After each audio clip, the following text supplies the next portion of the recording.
Hi, everyone. Welcome to another edition of Round the Horn. My name is Lee. The music you hear in the background was composed by our special guest today, Grammy Award-winning songwriter Marc Swersky.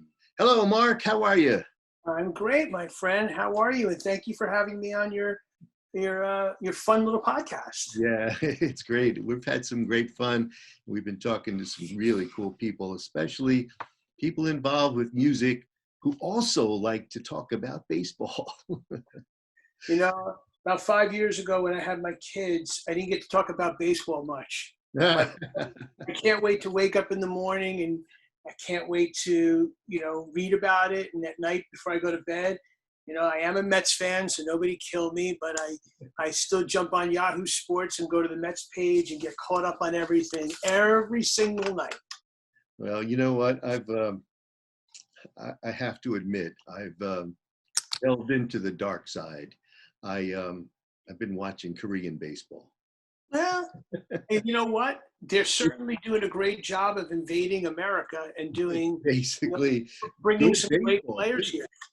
Well, you know what's really strange about Korean baseball? If you look at the field itself and you see the pitcher, there's actually two pitching rubbers right next to each other, one in front of the other. And there's a space of about maybe 2 inches or so in between. And I think that's where the guy will dig in his spikes to get push off. Whereas here in the United States, we only have the one rubber. And in Japan, they do it the same way. It was kind of strange when I first saw the field, and the stadiums are gorgeous. Mhm. But I saw two rubbers. I say, wait, what? Do you have a choice? Yeah. Well, It could be 60 feet 6 inches, or it could be 60 feet 2 inches. it's changing in front of us. We've all known that in the U.S. we're going to go to DH in both leagues. It's going to be a universal thing. Right, The Players Association was going to force it because it gives more jobs to people. Right. And and it's like, what? At this point, it should be uniformed. I'm sorry, I believe that in my heart. Yeah. And then but who knows something's going to have to happen with pitching sooner or later, because you can't keep losing these amazing pitchers. And there's going to have to be some form of, there's going to have to be something done, because we can't keep losing these young guys to Tommy John.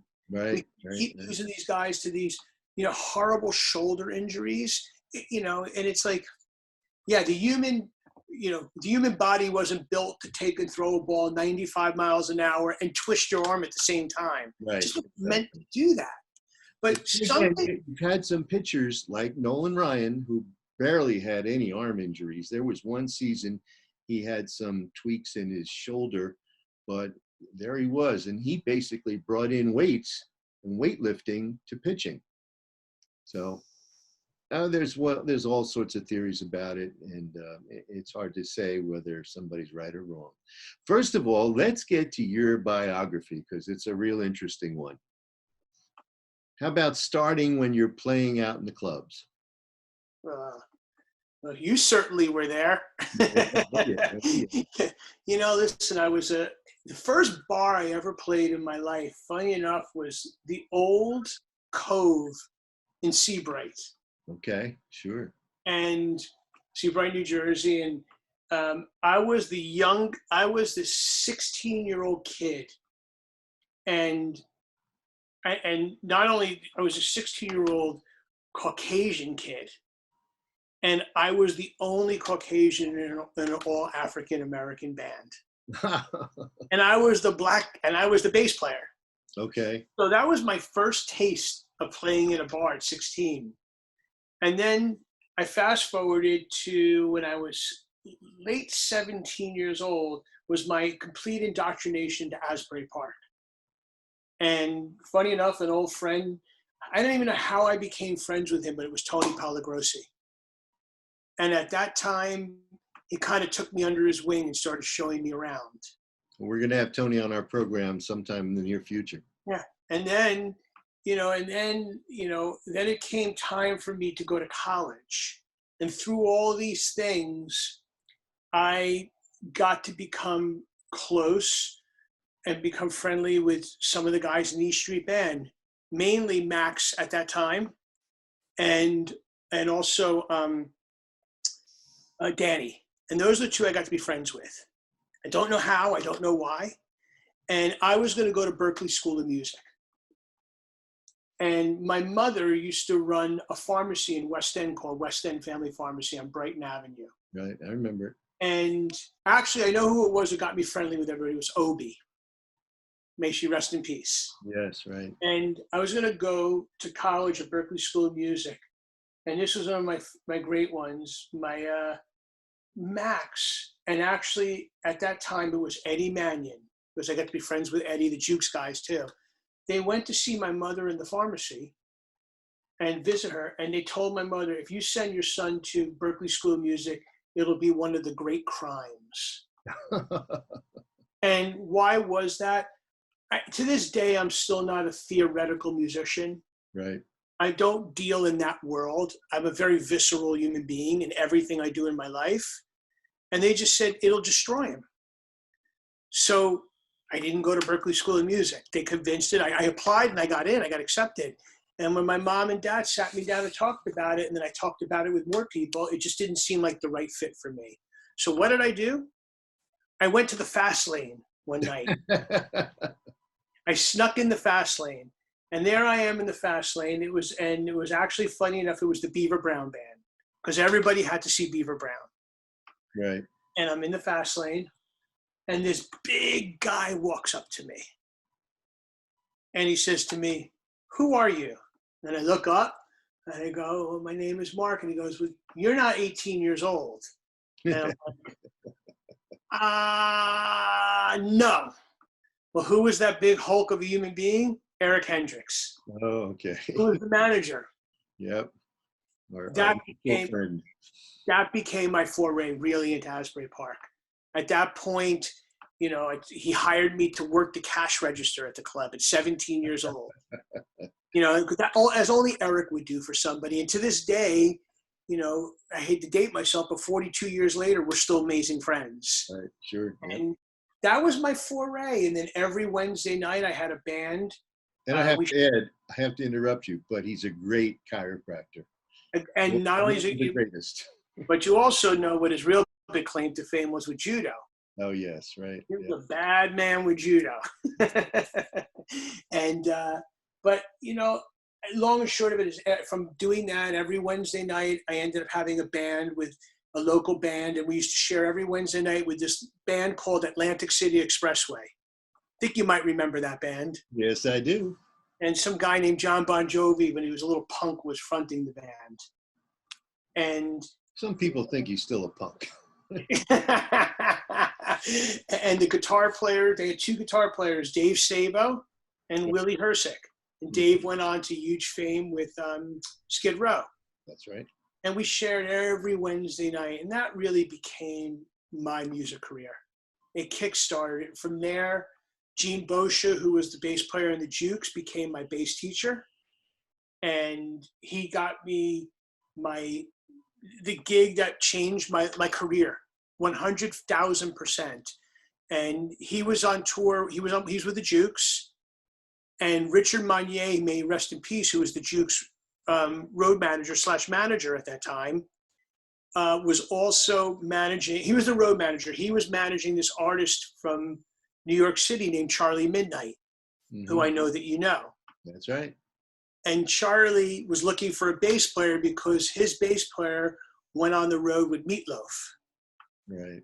And Gene couldn't do it because the Jukes were going out of tour. So they asked if he had anybody, and Gene, for some strange reason, thought I was ready for this.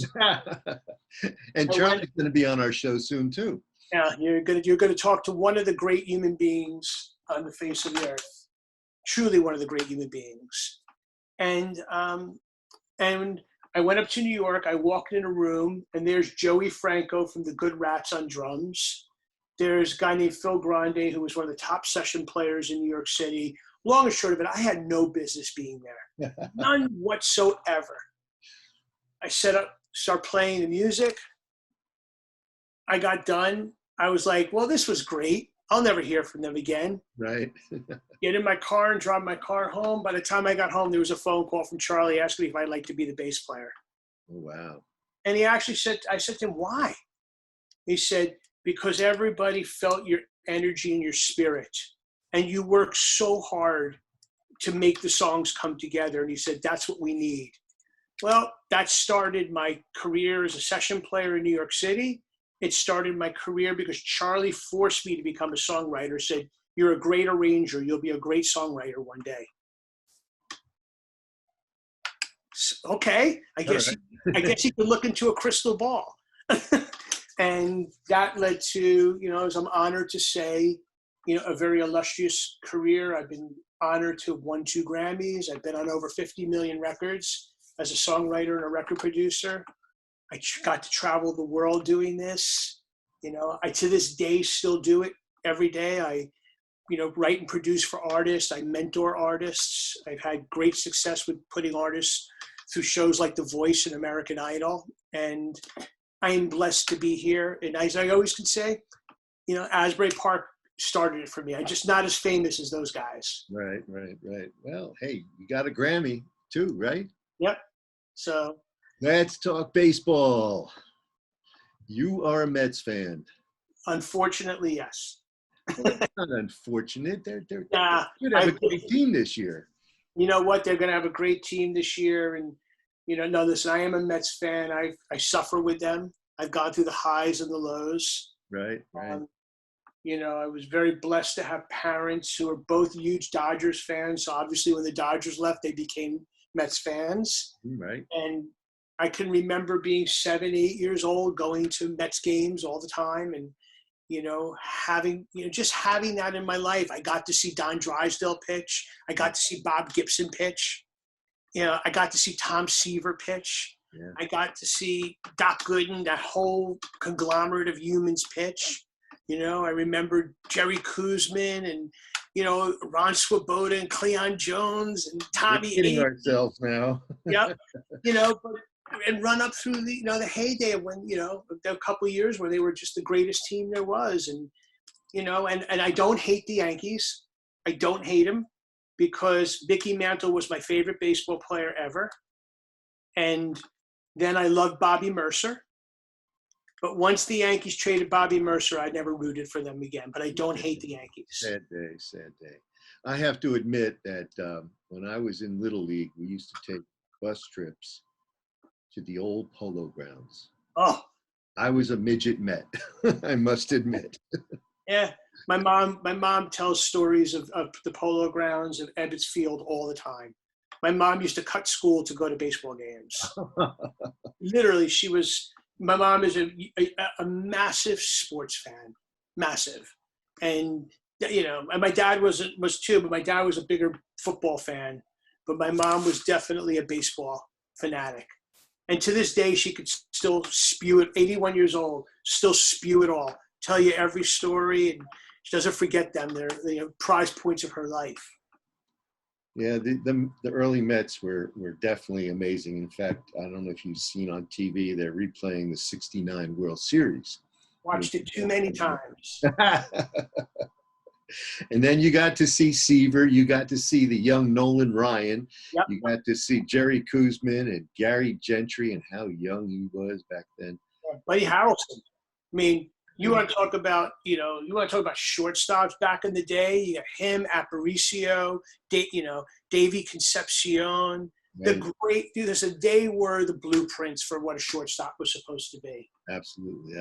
Until Cal Ripken comes along at 6'5". Yeah, but you want to know something? When I think of a shortstop, Lee, I still think of Buddy Harrelson. I still think of those guys because they played the position they played the position the way the position was invented to be played. They played it like Rizzuto played it. Yeah. I never got to see Phil Rizzuto play. I wish I would have, Yeah, I only saw the films. Yeah, but, there's something about having the ability to see some of those times were just amazing times. it's it's what it was built on. Right. And I am a massive sucker for any old school baseball, movie, television show, anything. I have a 5.5-year-old twins, and I don't know if my daughter's going to want to do it, but I can't wait to start showing my son some of these movies, because I mean they're amazing to watch, and it's a history lesson. Sure is, yeah. If you go onto YouTube, you get to see some of the old home run derbies that used to be on TV. I have it, but you know what, Lee? Thank you for telling me that, because I'm going to show it to my son. Yeah. Because he'll love it. He will love it. What was really strange back then when they did the home run derbies? There were no batting gloves back then, theoretically. What they used was a handball glove, because they were taking maybe 50, 60 swings, where normally in a game you take 20, and you'd take maybe 20 swings in batting practice. Well, here they were starting to get blisters. So somebody says, well, why don't you use a handball glove, which was perfect. They didn't think of a golf glove, because I don't know whether golf gloves were used back then either. But those are some really great shows.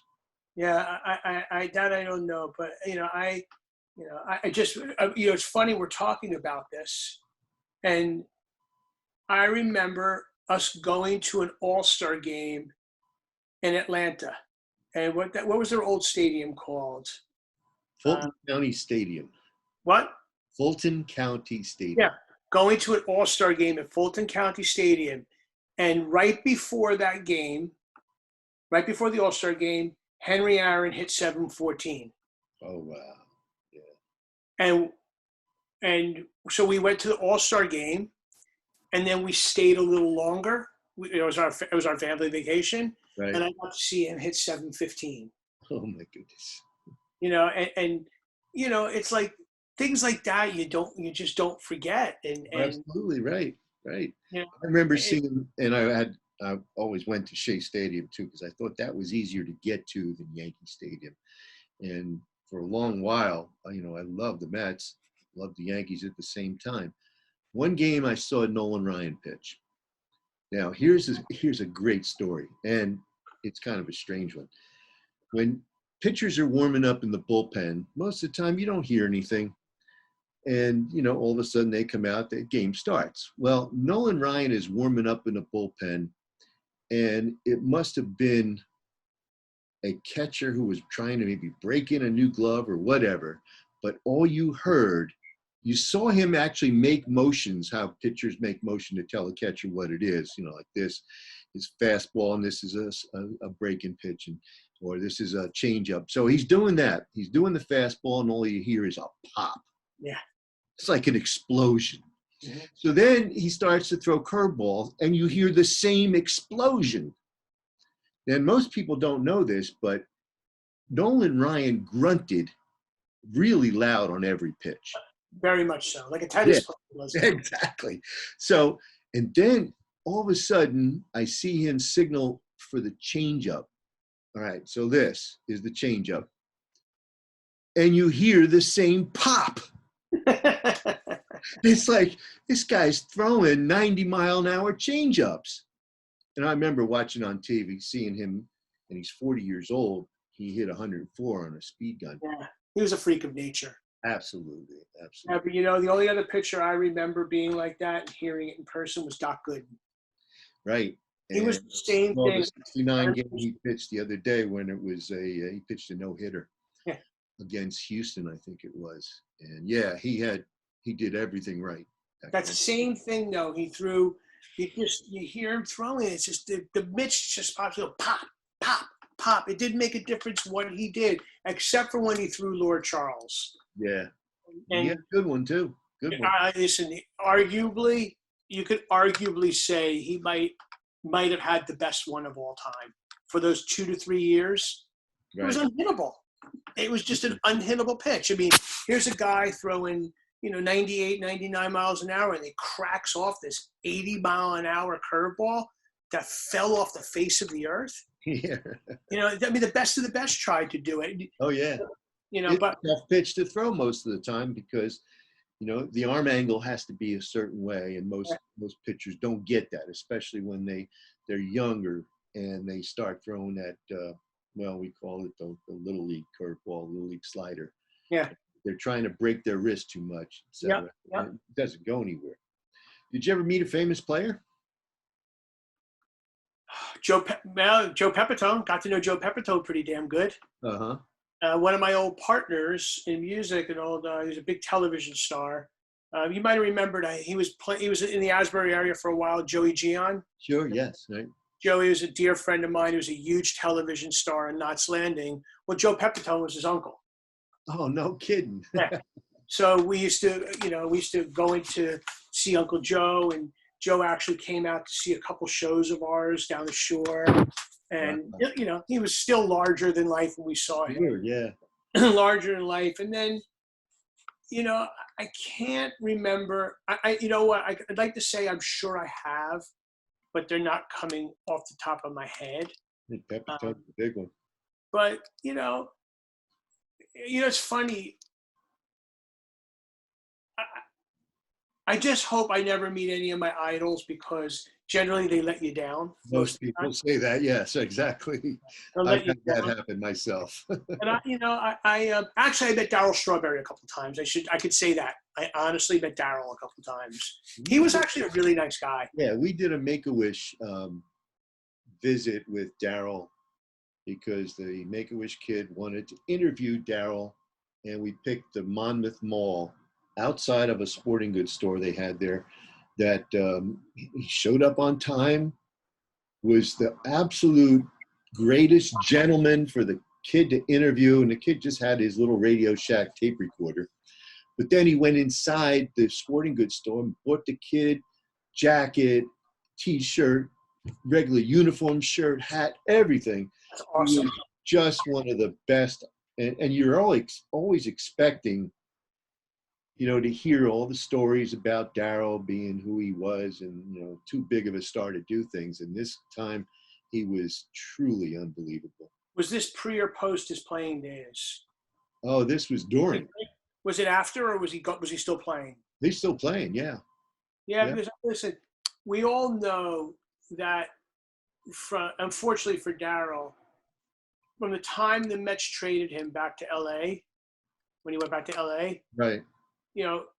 From 86 through, maybe 92, he was a mess. Yeah. Mm-hmm. Just like Doc Gooden was a mess. And the fact that they turned their lives around.